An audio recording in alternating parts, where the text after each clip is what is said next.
क्रोध का फल। एक पुराने पेड़ के कोटर में चींची चिड़िया रहती थी।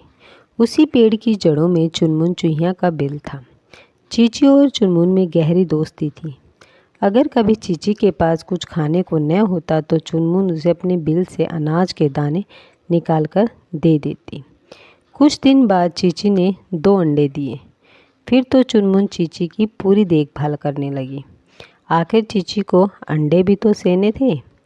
भला ऐसी स्थिति में चुनमुन अपनी सहेली की सहायता करने में कैसे चूक सकती थी। चींची सारा दिन अंडों पर बैठी रहती और चुनमुन को कभी उसके लिए अनाज के दाने लाती तो कभी उसके पास बैठकर गप्पे हाँकती, जिससे चींची उदास ना हो। कुछ समय बाद ही चींची के अंडों से बच्चे निकले।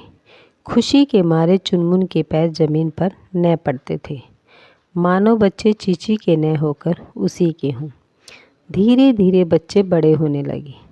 उनके डैने और पंख निकलने लगे। चुनमुन पेड़ पर चढ़ती और उन्हें खूब दुलारती पुचकारती, घंटों उनके कोमल चिकने पंखों को सहलाती। एक दिन चींची दाना चुगने गई हुई थी। वह जाते समय चुनमुन से बच्चों की देखभाल करने के लिए कह कर गई थी। चुनमुन को उस दिन थोड़ा नज़ला जुकाम था। वह बच्चों को अपने कोटर से न निकलने की चेतावनी देकर अपने बिल में जाकर आराम करने लगी। बड़े बच्चे ने चुनमुन की बात पर ध्यान नहीं दिया। उसके नए नए पंख निकले थे। उसे उड़ने का चाव था। वह अपने कोटर से निकला और पेड़ की डालियों पर इधर उधर उड़कर बैठने लगा। वह मन ही मन बहुत खुश हो रहा था। तभी उधर भूरा बिल्ला आ निकला। उसने जब चींची के बच्चे को डाल पर फुदकते हुए देखा तो उसके मुंह में पानी भर गया। वह छलांग लगाकर पेड़ पर चढ़ गया। बस कुछ देर में बच्चा उसके मुंह में था। बच्चा ज़ोर ज़ोर से चींची करने लगा तो चुनमुन तेजी से अपने बिल से बाहर आए। बच्चे को बिल्ले के मुंह में देखकर उसके होश उड़ गए।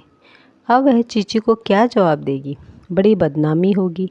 उसके बच्चों को छुड़ाना कोई आसान काम नहीं है, फिर भी उसे कोशिश तो करनी चाहिए। यह सोचते सोचते उसे एक तरकीब सूझी।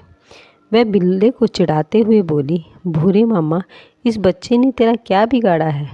फिर इसे खाने से तेरा पेट भी नहीं भरेगा। अगर हिम्मत है तो मुझसे टक्कर लेकर देख। यदि छठी का दूध याद न दिला दूँ तो मेरा नाम भी चुनमुन नहीं। चूहिया की ललकार सुनकर भूरा आग बबूला हो गया। भला नन्ही सी चूहिया की इतनी मजाल कि भूरे को ललकारे। उसने उस जैसी न जाने कितनी चूहियों को अपना भोजन बनाया है। वह क्रोध से भरकर चीखा, ठहर तो चुनमुन, मैं पहले तुझे ही खाऊंगा, बाद में चिड़िया के बच्चे को देखूंगा। बिल्ली का मुंह खुलते ही चिड़िया का बच्चा फुर्र से उड़कर अपने कोटर में घुस गया। बिल्ला डाल से कूदकर नीचे आया तो चुनमुन झटपट अपने बिल में घुस गई। वह अंदर से अंगूठा दिखाते हुए बोली, भूरे मामा, जो लोग बिना सोचे समझे गुस्से में आते हैं उनका यही हाल होता है। भूरा अपना सा मुँह लेकर रह गया और जंगल की ओर लौटते हुए उसे मुंह में आए शिकार को खो देने का दुख हुआ। शिक्षा, बिना सोचे समय हमें कोई भी काम नहीं करना चाहिए। बिना सोचे हुए काम करने पर हमें पछताना पड़ता है। अगर आपको वीडियो पसंद आई तो वीडियो को लाइक, शेयर और सब्सक्राइब करना ना भूलें। धन्यवाद।